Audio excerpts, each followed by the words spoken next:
जय माता दी। नमस्कार दोस्तों, स्वागत है आप सभी का हमारे YouTube चैनल लक्ष्मी शर्मा की कहानियां पर। प्रिय भक्तजनों, आज मैं आप सभी को सुनाऊंगी पंचदेव की कथा। आप जान लीजिए पंचदेवता है कौन। पंचदेवता विष्णु भगवान, शिव जी, गणेश जी, सूर्य भगवान और शक्ति।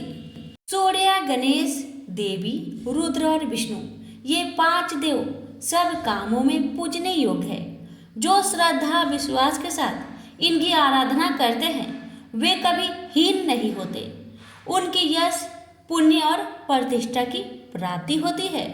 तो आइए श्रवण करें पंचदेव की कथा। अगर कथा आपको अच्छी लगे तो वीडियो को ज़्यादा से ज़्यादा शेयर करें। आइए श्रवण करते हैं प्रथम कथा गणेश जी से। पौराणिक कथाओं के अनुसार एक गांव में एक विधवा अपनी बहू के साथ रहती थी। उसकी बहू मंद बुद्धि वाली थी, जो अपनी भूख बर्दाश्त नहीं कर पाती थी और हमेशा खाने के लिए उतारू रहती थी। वह सबसे पहले उठकर खाना खाती थी, फिर घर के बाकी काम किया करती थी।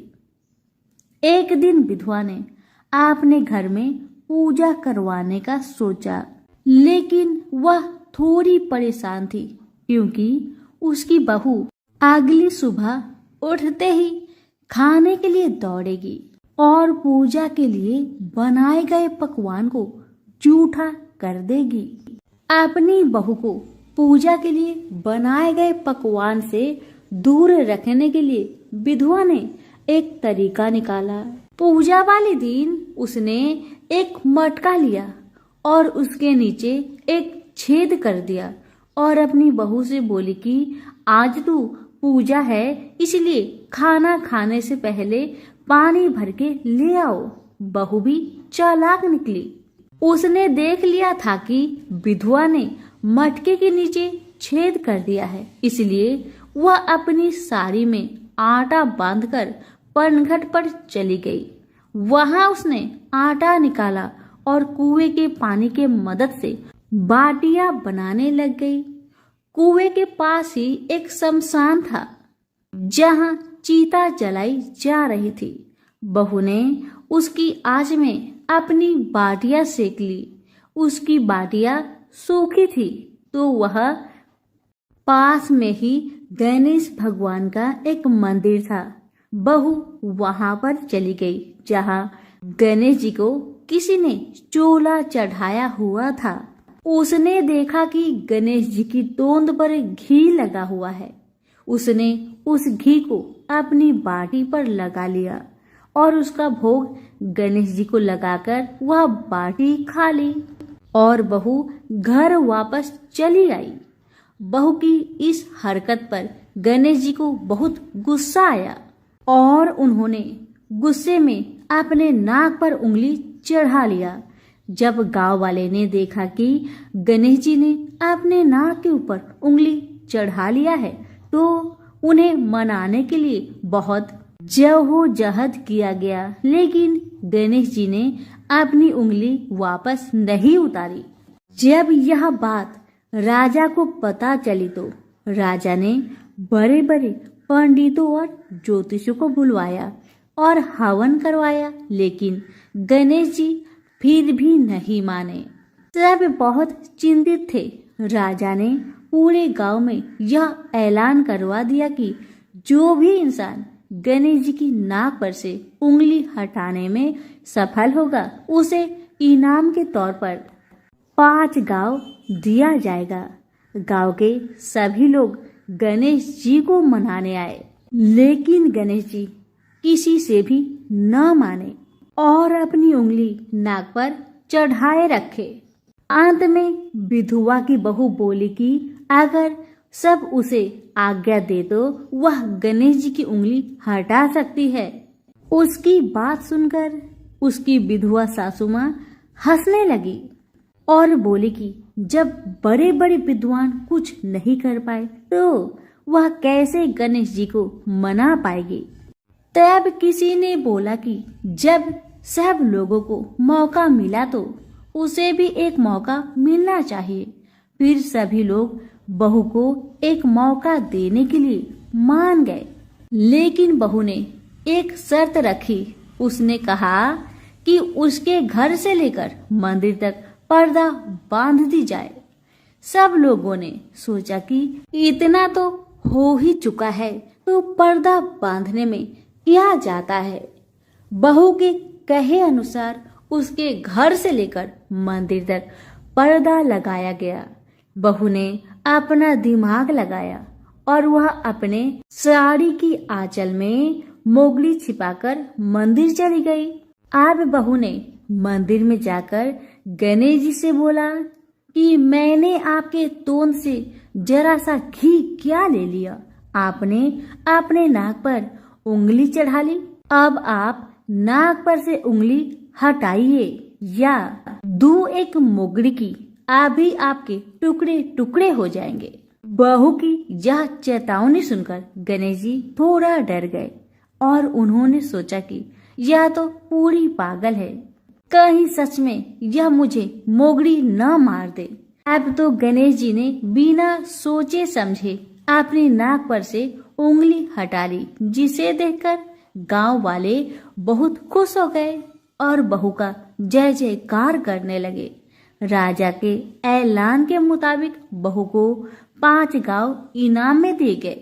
यह कथा सुनकर लोग गणेश भगवान से यह मांगते हैं कि वह भी उस बहू की तरह सबकी बात मान जाए और उनकी सभी मनोकामनाएं पूरी करे। तो प्रेम से बोलिए गणेश महाराज की जय हो। एक गांव में एक बूढ़ी माई रहती थी। वह रविवार के दिन अपने घर को गोबर से लीपा करती थी। उसका यह अटल नियम था।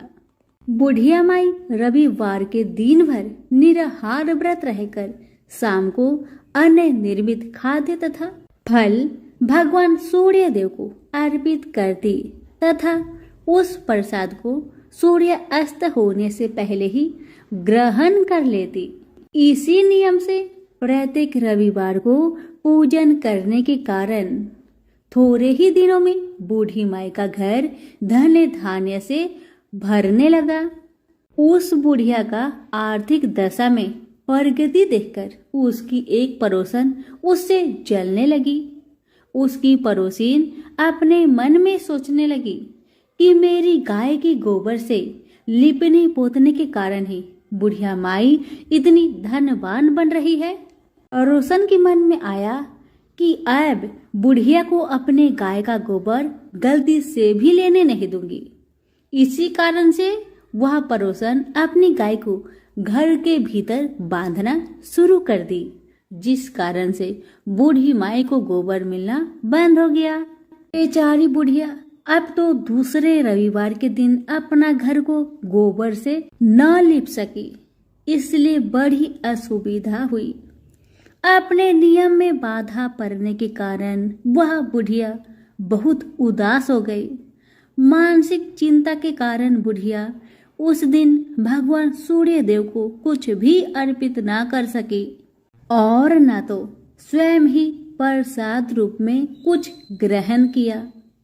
शाम को वह भूखी प्यासी चिंतातुर अवस्था में सो गई। रात्रि में भगवान सूर्य नारायण ने उस बुढ़िया को सपने में दर्शन देकर दुख का कारण पूछा। तब बूढ़ी माई ने दुखी होकर कहा कि आज गोबर न मिलने के कारण मैं नियम अनुसार आपका पूजन न कर सकी। मेरा नियम भंग हो गया है। इसी एक बात से अत्यंत दुखी हूँ। बुढ़िया की बातों से दरियाद्र होकर सूर्य भगवान ने कहा, मैं तुम्हें एक गाय देता हूँ जिससे तुम्हारी इच्छा पूर्ण होगी। मैं तुम्हारे व्रत पालन की निष्ठा से अत्यंत प्रसन्न होकर तुम्हें वरदान देना चाहता हूँ, अर्थात अब से सदैव तुम्हारा घर धन पुत्र आदि से संपन्न रहेगा। इतना कहकर भगवान वहीं अंतर ध्यान हो गए। सुबह उठने पर बुढ़िया ने अपने आंगन में एक बछड़े वाली गाय को देखा। रात्रि में देखे हुए सपने की बात बूढ़ी माई को याद आने लगी। बुढ़िया ने गाय को घर से बाहर बांधकर उसके चारे की व्यवस्था की। बूढ़ी माई के दरवाजे पर बंधी हुई गाय को देखकर उसी ईर्ष्यालु पड़ोसन के आश्चर्य का ठिकाना न रहा। उसी समय पड़ोसन क्या देखती है कि बूढ़ी माई के आंगन में जो गाय बंधी हुई है वह तभी गोबर करती है और वह गोबर सोने की होती है। इसे देखकर पड़ोसन की आंखें फटी की फटी रह गई।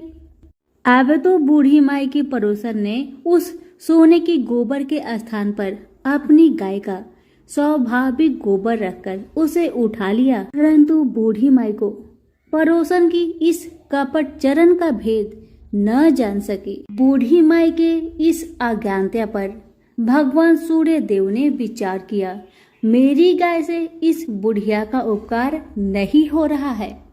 इसलिए भगवान ने अपनी माया से एक भयंकर तूफान उत्पन्न कर दिया, जिसके फलस्वरूप बड़े बड़े विशाल वृक्ष भी टूटकर भूमि पर गिरने लगे। इस विनाशकारी दृश्य को देखकर बूढ़ी माई ने अपने गाय को घर के भीतर बांध दिया। प्रातःकाल उस गाय से बूढ़ी माई को सोने की गोबर प्राप्त हुई। इसे देखकर बूढ़ी माई बहुत प्रसन्न हुई और वह उसकी सुरक्षा के लिए नित्य ही गाय को भीतर बांधती। बुढ़िया के सावधानी से अब उसकी पड़ोसन का कोई वश नहीं चलता था। एक दिन पड़ोसन ने बुढ़िया की गाय छीन लेने के उद्देश्य से एक चाल चली। उसने राजा के पास उपस्थित होकर राजा से निवेदन किया कि महाराज, मेरी पड़ोसिन बुढ़िया के पास एक अद्भुत गाय है जो सोने की गोबर देती है, अतः वह गाय यदि महाराज आपके पास रहे तो उससे जनता का लाभ हो सकता है। राजा ने उसके प्रलोभन में आकर अपने सिपाहियों को आदेश दिया कि तुम लोग जाकर उस गाय को यहाँ ले आओ। सिपाहियों ने तुरंत आज्ञा का पालन किया। अब वह गाय का गोबर उठाकर न ले जाने पावे। आदेश देकर राजा महल में चले गए। उस दिन की रात में राजा को प्रसन्नता के कारण नींद न आई। राजा सवेरे होने की प्रतीक्षा उत्सुकता पूर्वक करने लगे।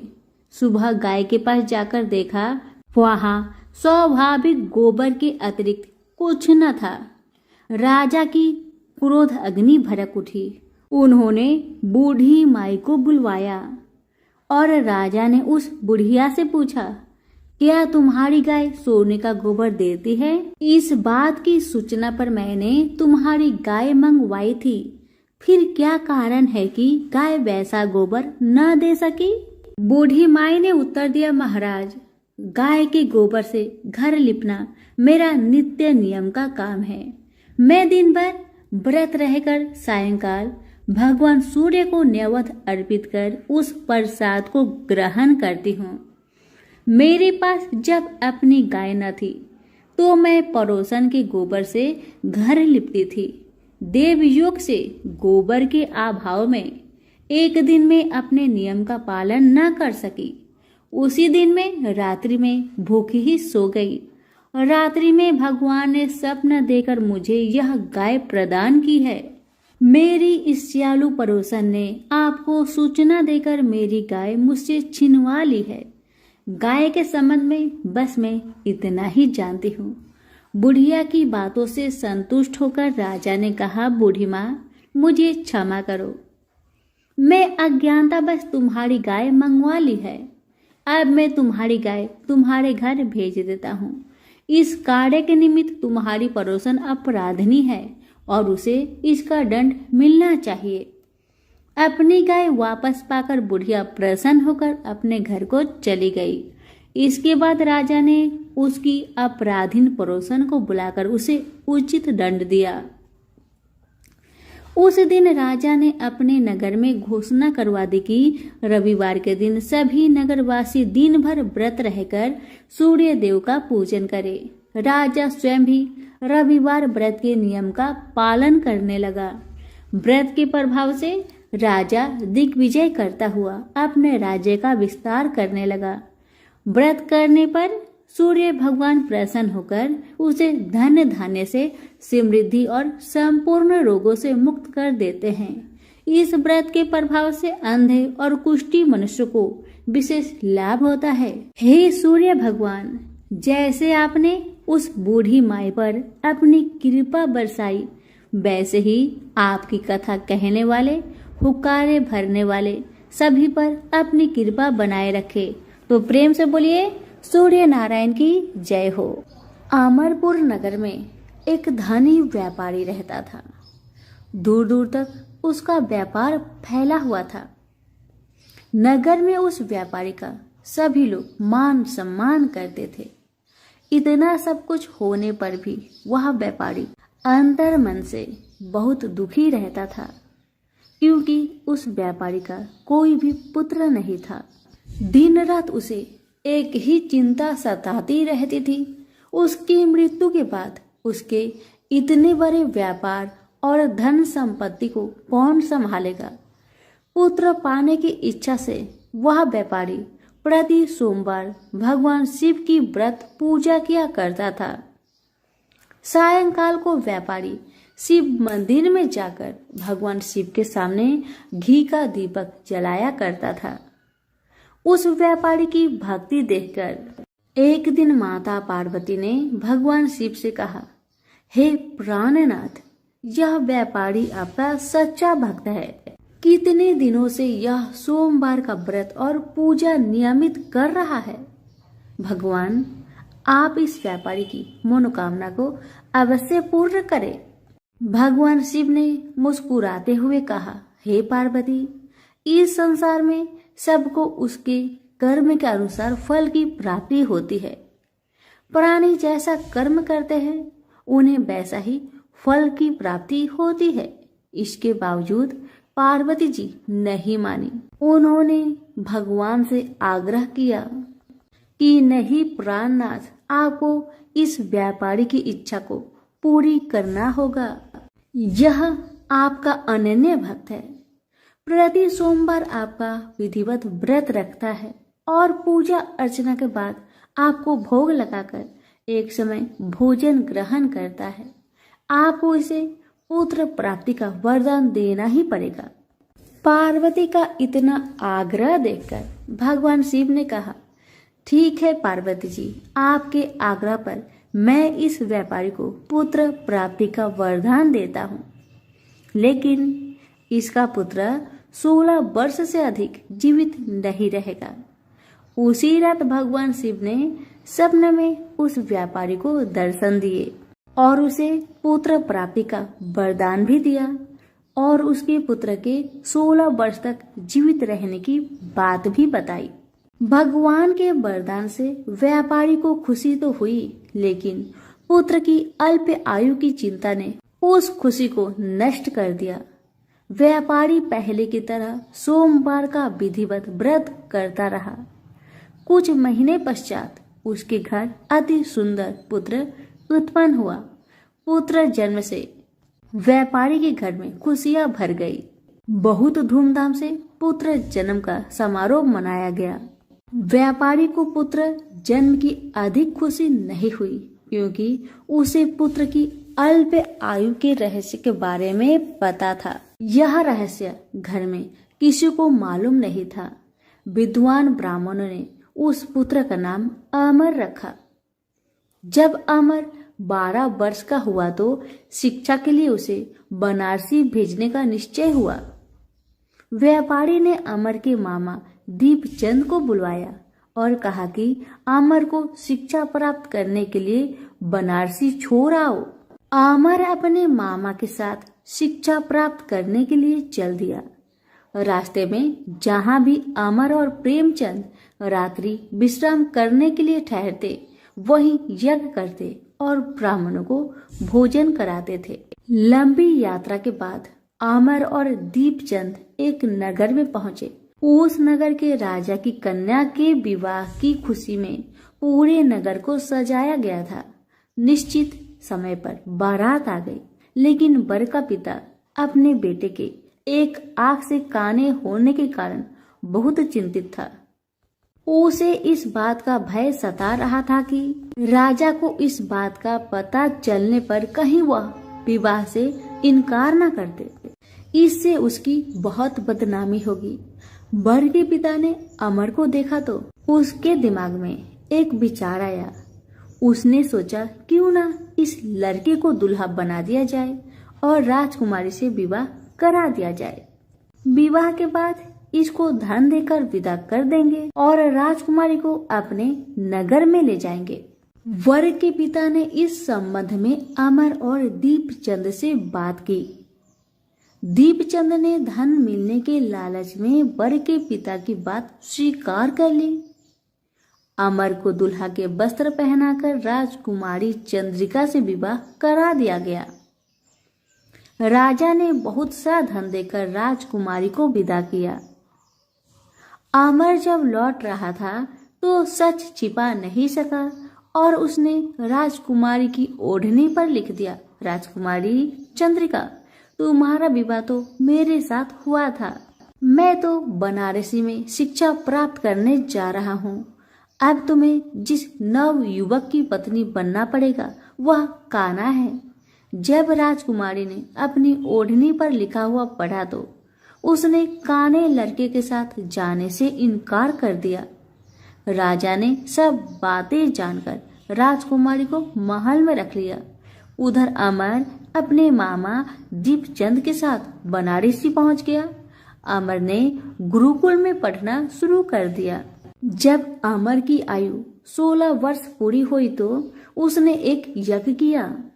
यज्ञ की समाप्ति पर ब्राह्मणों को भोजन करवाया और खूब अन्न वस्त्र दान किए। रात को अमर अपने शयन कक्ष में सो गया। शिव के वरदान के अनुसार शयन अवस्था में ही अमर के प्राण बेखरू उड़ गए। सूर्योदय पर मामा अमर को मृत देखकर रोने पिटने लगा। आसपास के लोग भी एकत्र होकर दुख प्रकट करने लगे। मामा के रोने के विलाप करने के स्वर समीप से गुजरते हुए भगवान शिव और माता पार्वती ने भी सुनी। पार्वती जी ने भगवान से कहा, हे प्राणनाथ, मुझसे इनके रोने का स्वर सहन नहीं हो रहा। आप कृपा करके इनकी कष्ट को अवश्य दूर करें। भगवान शिव ने पार्वती जी के साथ अदृश्य रूप में समीप जाकर अमर को देखा तो पार्वती जी से बोले, पार्वती, यह तो उसी व्यापारी का पुत्र है जिसे मैंने 16 वर्ष की आयु का वरदान दिया था। इसकी आयु तो पूरी हो गई है। पार्वती जी ने फिर भगवान शिव से निवेदन किया, हे प्राणनाथ, आप इस लड़के को जीवित करें, नहीं तो इसके माता पिता पुत्र की मृत्यु के कारण रो रो कर अपने प्राणों का त्याग कर देंगे। इस लड़के का पिता तो आपका परम भक्त है। वर्षों से सोमवार का व्रत करते हुए आपको भोग लगा रहा है। पार्वती के आग्रह करने पर भगवान शिव ने उस लड़के को जीवित होने का वरदान दिया और कुछ ही पल में वह जीवित होकर उठ बैठा। शिक्षा समाप्त करके अमर मामा के साथ अपने नगर की ओर चल दिया। दोनों चलते हुए उसी नगर में पहुंचे जहां अमर का विवाह हुआ था। उस नगर में भी अमर ने यज्ञ का आयोजन किया। समीप से गुजरते हुए नगर के राजा ने यज्ञ का आयोजन देखा। राजा ने अमर को तुरंत पहचान लिया। यज्ञ समाप्त होने पर राजा अमर और उसके मामा को महल में ले गया और कुछ दिन उन्हें महल में रखकर बहुत सा धन वस्त्र देकर राजकुमारी के साथ विदा किया। रास्ते में सुरक्षा के लिए राजा ने बहुत से सैनिकों को भी साथ भेज दिया। दीपचंद ने नगर में पहुंचते ही एक दूत को घर भेजकर अपने आगमन का सूचना भेजी। अपने बेटे अमर के जीवित वापस लौटने की सूचना से व्यापारी बहुत प्रसन्न हुआ। व्यापारी ने अपनी पत्नी के साथ स्वयं को एक कमरे में बंद कर रखा था। भूखे प्यासे रहकर व्यापारी और उसकी पत्नी बेटे की प्रतीक्षा कर रहे थे। उन्होंने प्रतिज्ञा कर रखी थी कि यदि उन्हें बेटे की मृत्यु का समाचार मिला तो दोनों अपने प्राण त्याग देंगे। व्यापारी अपनी पत्नी और मित्रों के साथ नगर के द्वार पर पहुंचा। अपने बेटे के विवाह का समाचार सुनकर पुत्रवधू राजकुमारी चंद्रिका को देखकर उसकी खुशी का ठिकाना नहीं रहा। उसी रात भगवान शिव ने व्यापारी के सपने में आकर कहा कि हे श्रेष्ठी, मैंने तेरे सोमवार के व्रत करने और व्रत कथा सुनने से प्रसन्न होकर तेरे पुत्र को लंबी आयु प्रदान की है। व्यापारी बहुत प्रसन्न हुआ। सोमवार का व्रत करने से व्यापारी के घर में खुशियां लौट आई। शास्त्रों में लिखा है कि जो स्त्री पुरुष सोमवार का विधिवत व्रत करते हैं और व्रत कथा सुनते हैं, उनकी सभी इच्छाएं पूरी होती है। तो प्रेम से बोले उमापति शंकर की जय हो। एक बार भगवान विष्णु जी शेष नाग पर बैठे बैठे बोर हो गए और उन्होंने धरती पर घूमने का विचार किया। वैसे भी कई साल बीत गए थे। धरती पर आए और वह अपनी यात्रा की तैयारी में लग गए। स्वामी को तैयार होता देखकर लक्ष्मी माँ ने पूछा, आज सुबह सुबह कहाँ जाने की तैयारी हो रही है? विष्णु जी ने कहा, हे लक्ष्मी, मैं धरती लोक पर घूमने जा रहा हूँ। तो कुछ सोचकर माता ने कहा, हे देव, क्या मैं भी आपके साथ चल सकती हूँ? भगवान विष्णु ने 2 पल सोचा और फिर कहा, एक शर्त है, पर तुम मेरे साथ चल सकती हो। तुम धरती पर पहुंचकर उत्तर दिशा की ओर बिल्कुल मत देखना। इसके साथ ही माता लक्ष्मी ने हाँ कहकर भगवान के साथ चल पड़ी। सुबह सुबह माँ लक्ष्मी और भगवान विष्णु धरती पर पहुंच गए। अभी सूर्य देवता निकल रहे थे। रात बरसात होकर हटी थी। चारों ओर हरियाली ही हरियाली थी। उस समय चारों ओर बहुत शांति थी और धरती बहुत ही सुंदर दिख रही थी। और माँ लक्ष्मी मंत्र मुक्त होकर धरती को देख रही थी और भूल गई कि पति को क्या वचन देकर आई है। और चारों ओर देखती हुई कब उत्तर दिशा की ओर देखने लगी, पता ही नहीं चला।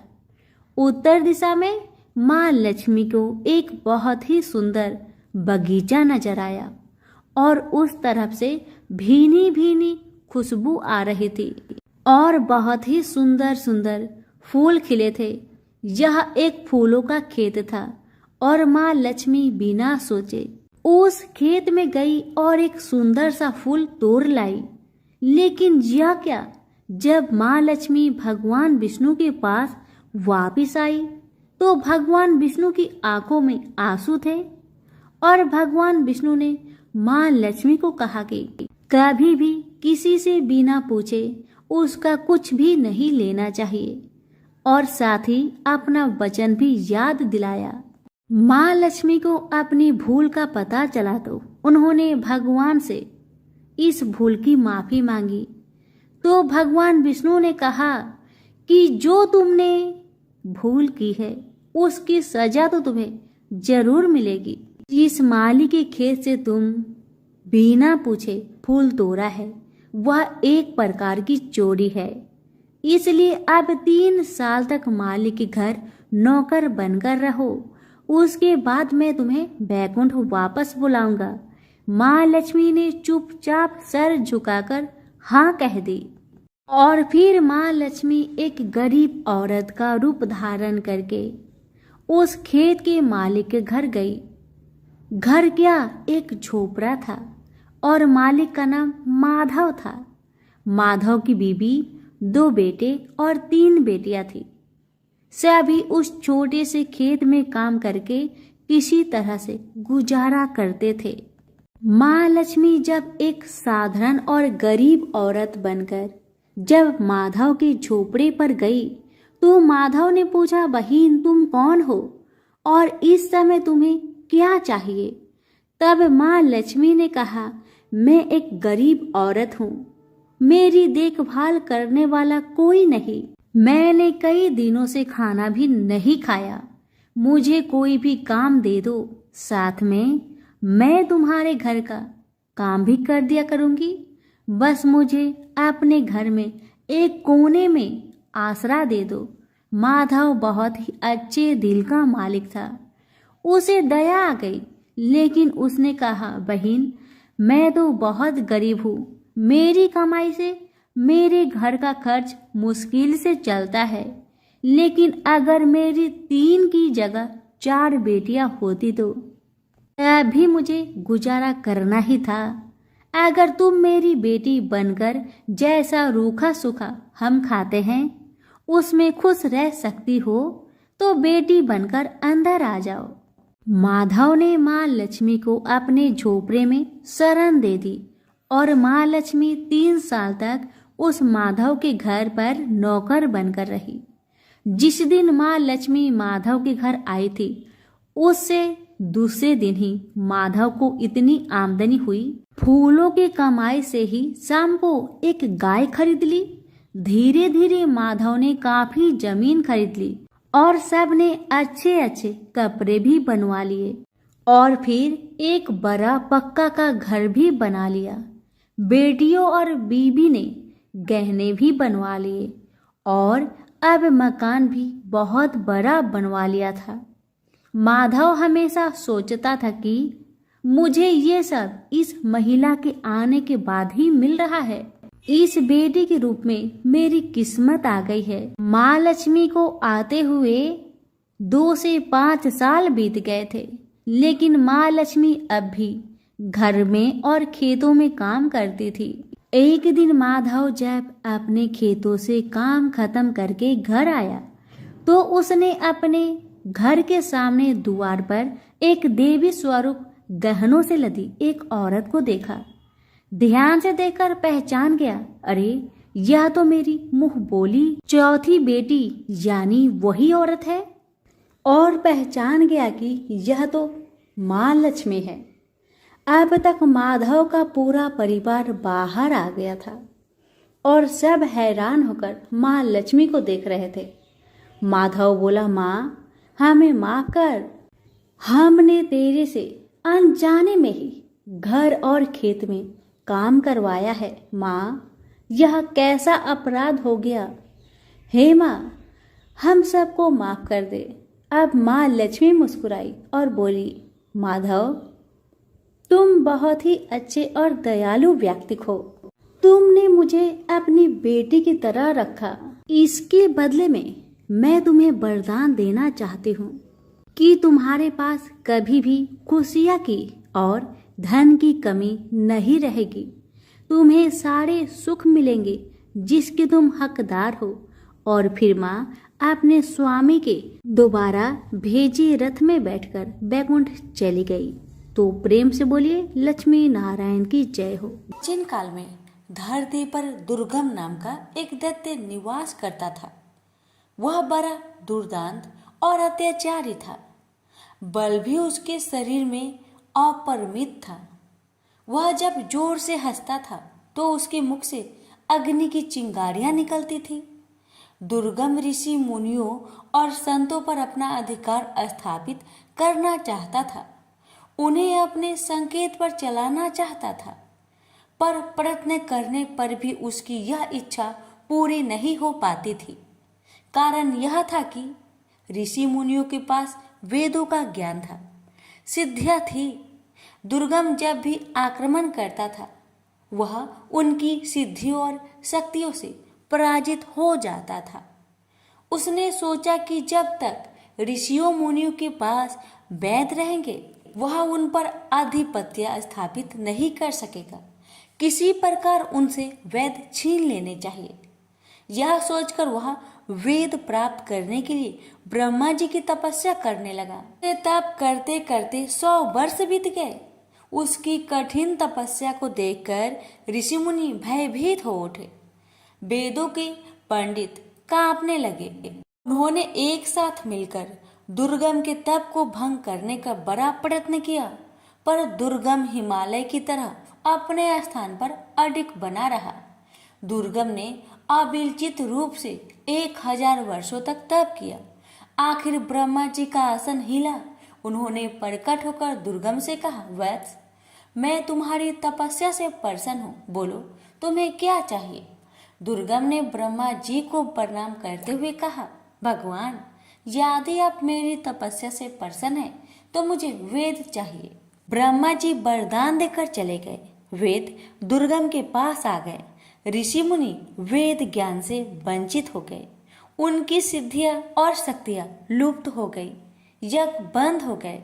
यज्ञों में दी जाने वाली हबिया भी बंद हो गई।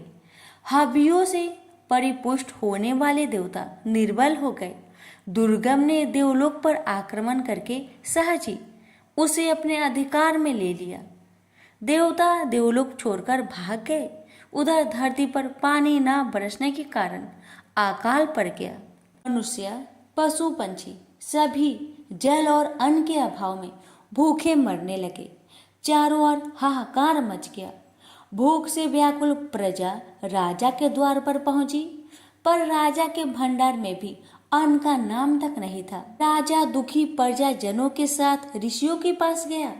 ऋषियों ने कहा, राजन, हम क्या कर सकते हैं? हम वेद मंत्रों को भूल गए हैं। ब्रह्मा जी के वरदान से वे दुर्गम के पास चले गए हैं। पृथ्वी पर न यज्ञ हो रहे हैं, न देवताओं को हबिया दी जा रही है। देवता निर्बल हो गए हैं। वे भी कुछ नहीं कर सकते। इस महासंकट को दूर करने के लिए क्या किया जाए, सोच विचार होने लगा। आखिर में निश्चय हुआ कि हम सबको शक्ति की आराधना करनी चाहिए। राजा, प्रजाजन, ऋषि मुनि नदी तट पर उपस्थित हुए और अंतरकंठ से देवी को पुकारने लगे, माँ, हम दुखियों की रक्षा करो, हम तुम्हारी शरण में हैं। इस महाभयानक संकट की घड़ी में तुम्हें छोड़कर हमारा और कौन सहायक है? हे जगजननी, हम पर दया करो, हमें इस संकट से उबारो। अंतरकंठों की पुकार से भगवती दुर्गा द्रवित हो उठी। वे 1000 भुजाओं के साथ प्रकट हुई। उनके बहुत से नेत्र थे। वे अपने हाथों में भांति भांति के अस्त्र शस्त्र धारण की हुई थी। उनकी आंखों से आंसुओं की बूंदें गिरने लगी। उन बूंदों ने प्रचंड धारा का रूप धारण कर लिया। धारा वेग से ऊपर उठी और देवलोक में जा पहुंची। दुर्गम उस प्रचंड धारा को देखकर भयभीत हो उठा। वह देवलोक छोड़कर भाग खड़ा हुआ। उसके हाथ से वेद छूट गए। धारा वेदों को लेकर धरती पर लौट आई। उसने वेदों को ऋषि मुनियों को सौंप दिया। ऋषि मुनियों ने माँ दुर्गा से प्रार्थना की, माँ, अब आप हमें छोड़कर न जाए, या धरती पर निवास कीजिए। भगवती दुर्गा ने ऋषि मुनियों की प्रार्थना स्वीकार कर ली। वे अपने लोक में न जाकर धरती पर ही रह गई। कहते हैं, सहारनपुर की शाकंभरी देवी वही देवी है जिनकी आंसुओं की प्रचंड धारा में दुर्गम सदा सदा के लिए लुप्त हो गया था और जिन्होंने उनसे वेद भी छीनकर पुनः ऋषियों को सौंप दिए थे। प्रेम से बोलिए, माँ दुर्गा की जय हो, शाकंभरी देवी की जय हो। ये माँ दुर्गा की एक अन्य कथा, ये कथा है पूजा का प्रसाद। एक ब्राह्मण था, वह बहुत गरीब था। इस दशा में भी वह माँ भगवती की बहुत बड़ा भक्त था। उसकी पत्नी भी भोली भाली थी। गरीबी की दिन बिताते हुए उसने पति से कभी कुछ नहीं कहा। ब्राह्मण की एक बेटी थी, वह बड़ी सुंदर और चतुर थी। माँ बाप अपनी बेटी को बहुत प्यार करते थे, किंतु जैसे जैसे बेटी बड़ी होती गई उसके विवाह की चिंता उन्हें सताने लगी। एक समय की बात है कि रात बहुत अंधेरी थी। झमझमाझम बरसते पानी में जब आकाश में बादल गरज रहे थे, तभी किसी ने ब्राह्मण का दरवाजा खटखटाया। ब्राह्मण ने दरवाजा खोला। सामने एक राहगीर खड़ा था। उसने कहा, मैं पास की ही गांव में रहने वाला ब्राह्मण हूँ, रिश्तेदारी में जा रहा हूँ।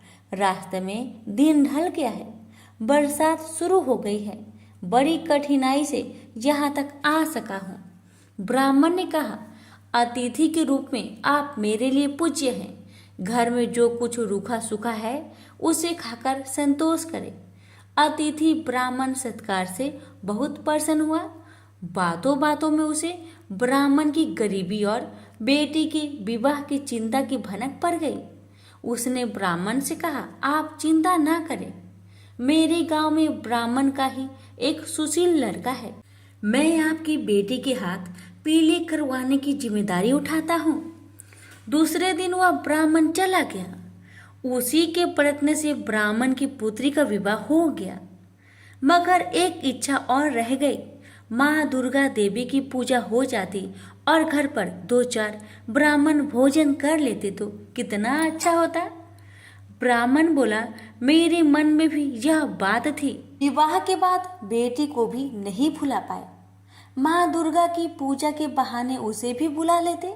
नवरात्रि आ रहे हैं मगर पूजा यूं थोड़ी ही होती है, पैसे तो चाहिए था, कहाँ से लाऊं पैसा। पत्नी बोली, मन में संकल्प है तो काम अवश्य पूरा होगा, माँ दुर्गा की कृपा होगी। तुम जाकर भगवती दुर्गा की मूर्ति लेकर आओ। पत्नी की बात सुनकर ब्राह्मण का उत्साह जाग उठा। वह एक मूर्तिकार के पास गया। मूर्ति का दाम पूछा तो चौंक पड़ा। मूर्ति महंगी थी। ब्राह्मण निराश होकर लौटने लगा। मूर्तिकार सज्जन व्यक्ति था।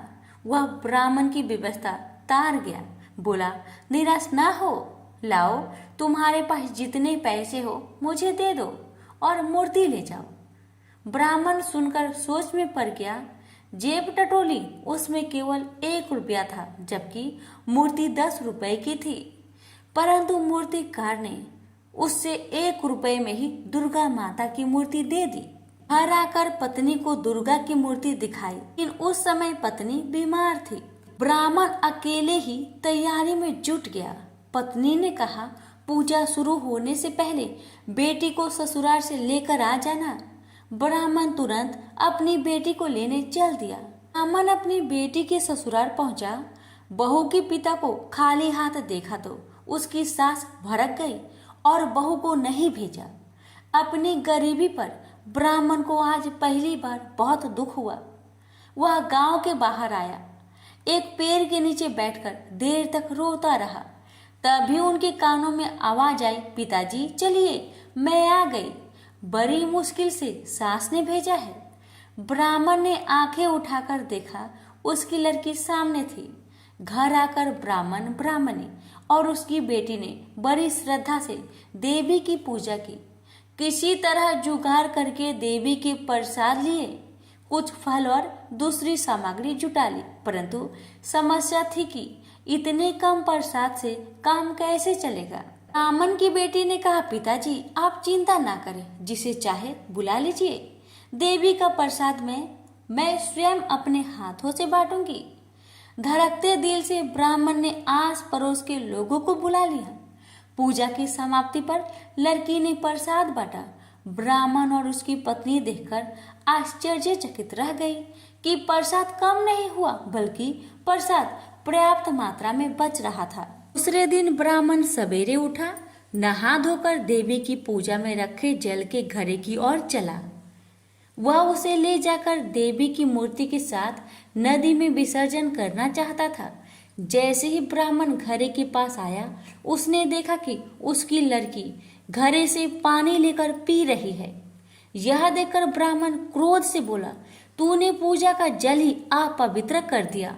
माँ दुर्गा अवश्य नाराज हो जाएगी। मैं उन्हें मनाने के लिए पूजा करता हूँ और तुम तो बर्बाद ही कर दी। इससे अच्छा तुम ससुराल में रहती तो ही अच्छा था। इतना कहकर ब्राह्मण फिर से पूजा में बैठ गया। लड़की अपनी बीमार माँ के पास आई और बोली, माँ अब मैं वापस ससुराल जा रही हूँ, तुम बिल्कुल ठीक हो जाएगी, चिंता मत करना। कुछ देर बाद ब्राह्मण पूजा से उठा। अब उसको अपनी गलती पर बहुत पछतावा हो रहा था। ने अपनी बिटिया रानी को क्यों डांटा, मुझे नहीं डांटना चाहिए था। तभी पत्नी फटाक से बिस्तर से उठकर आई और बोली, बिटिया को क्या कहा? मेरी बिटिया तो चली गई, प्रसाद भी नहीं ले गई। ब्राह्मण ने कहा, बस क्या बताओ, मुझसे गलती हो गई। तुम खाट से उठकर यहाँ क्यों चली आई?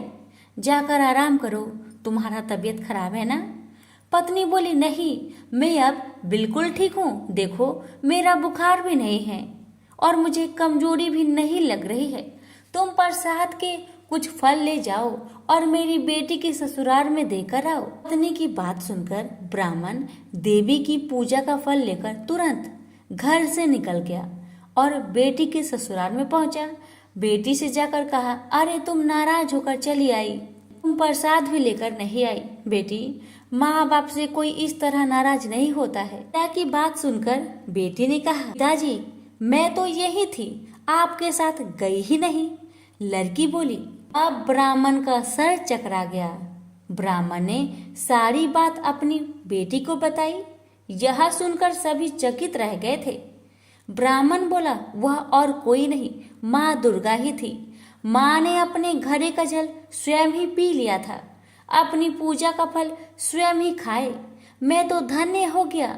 ससुराल वाले भी लज्जित थे कि उन्होंने बहू को उसके मायके में नहीं भेजा। प्रेम से बोलिए, माता रानी की जय। सुनिए एक अन्य कथा। ये कथा है माँ दुर्गा से जुड़ी रेवती नक्षत्र की कथा। प्राचीन काल में ऋषित्वक नाम का एक मुनि थे।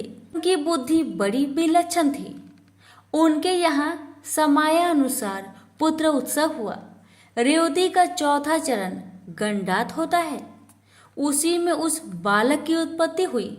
मुनि ने उस लड़के की जात कर्म आदि सभी क्रियाएं सविध संपन्न की थी। चूड़ाकरण और उपनयन आदि संस्कार भी संपन्न किए।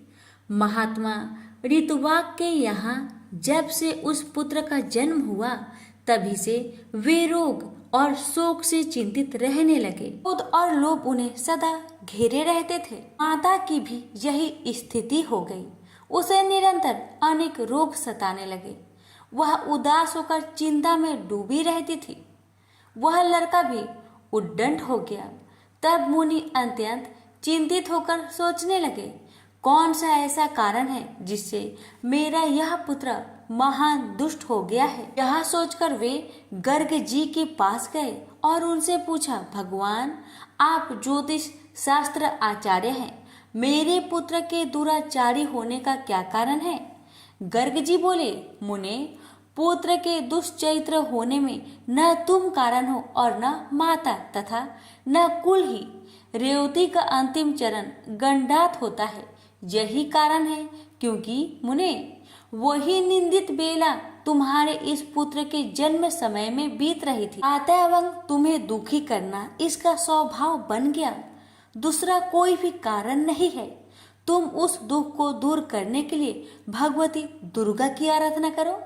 यत्न पूर्वक सुपूजित होने पर वे संपूर्ण विघ्न शांत कर देती है। गर्ग जी की बात सुनकर ऋतुवाक मुनि क्रोध से मूर्छित हो गए। उन्होंने रेवती को श्राप दिया, वह आकाश से गिर जाए।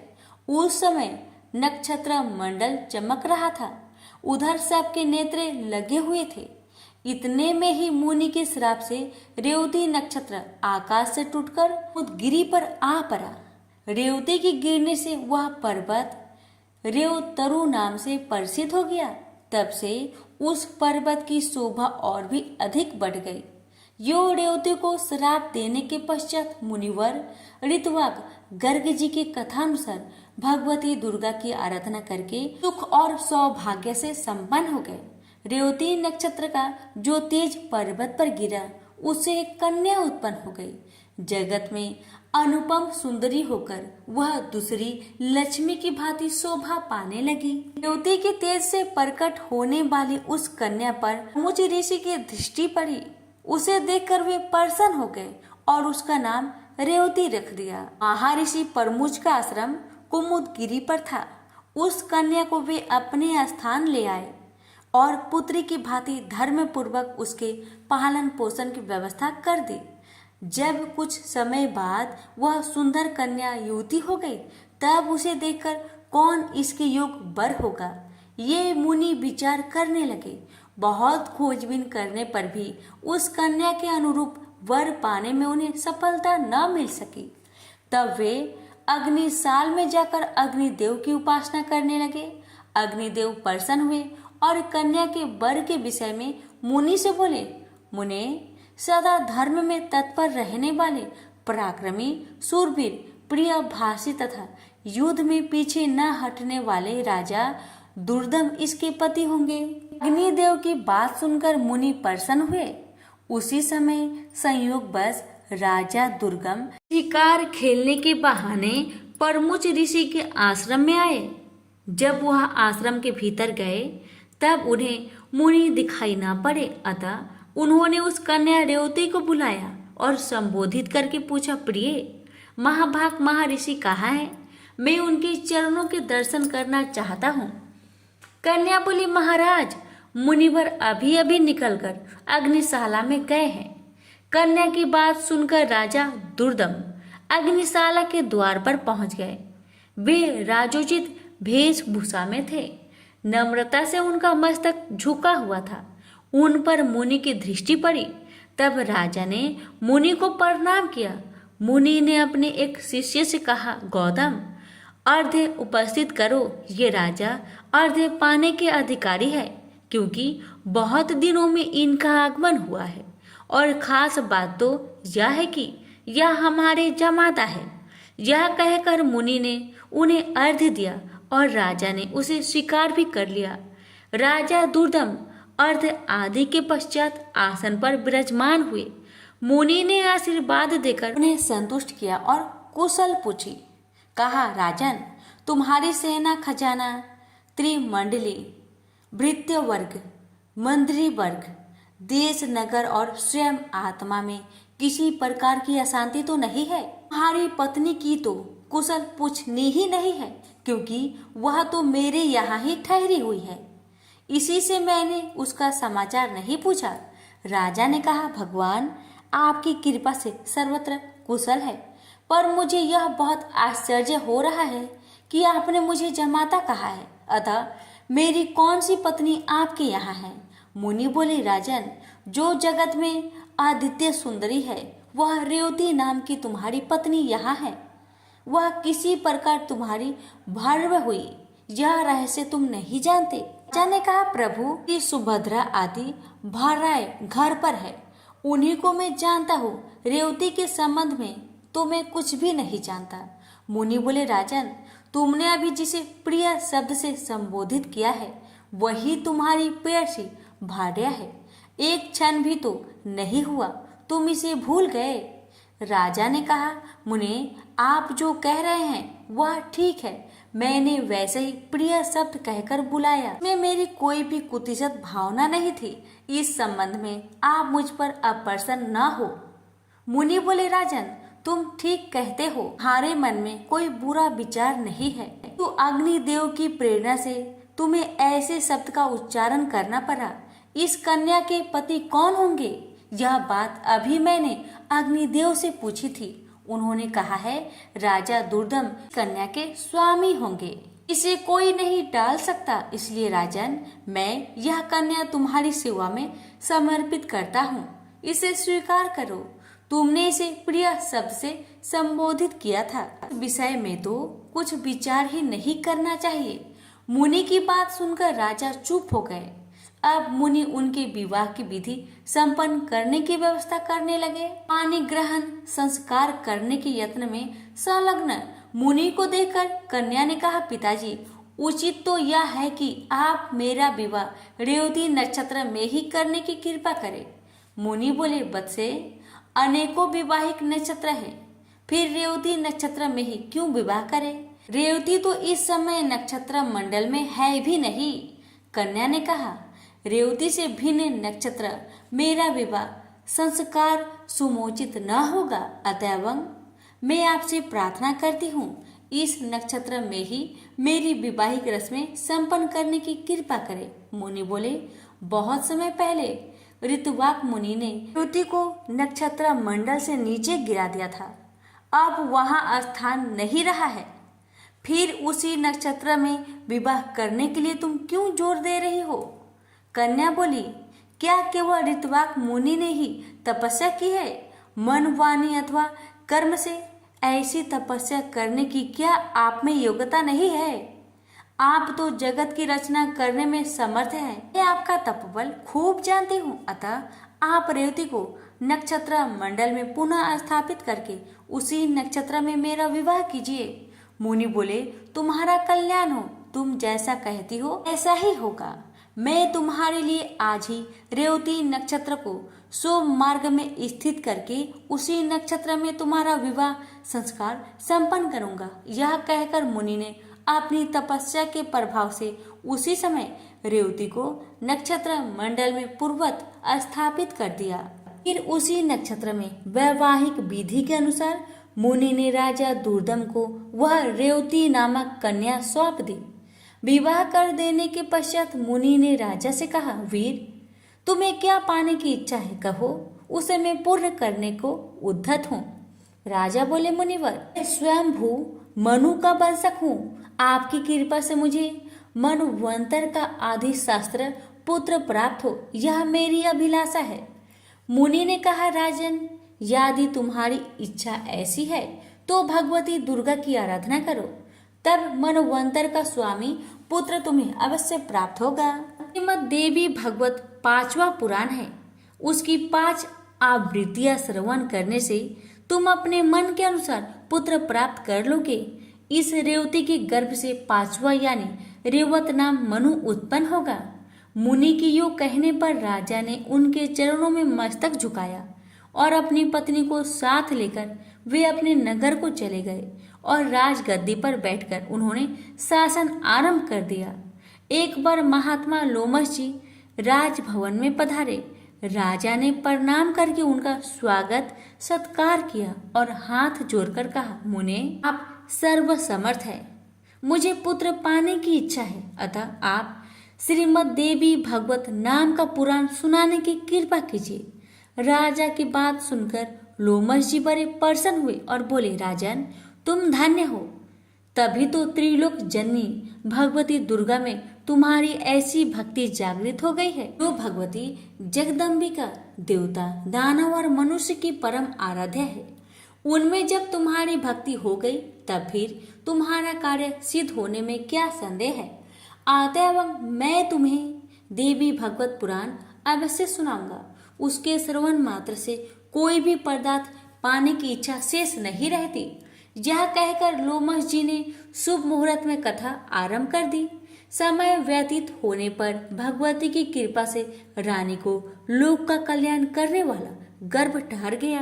गर्भ की अवधि पूर्ण होने पर ग्रहों के उत्तम युग में रानी ने पुत्र को जन्म दिया। पुत्र जन्म की बात सुनकर राजा की खुशी का ठिकाना न रहा।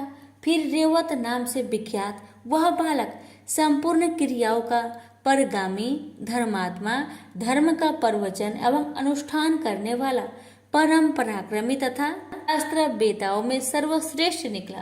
तदंतर ब्रह्मा जी ने रेवत को मनु के पद पर प्रतिष्ठित कर दिया। रेवत मनवंतर के स्वामी बनकर धर्म पूर्वक पृथ्वी पर शासन करने लगे। प्रेम से बोलिए जगदम्बा माता की जय।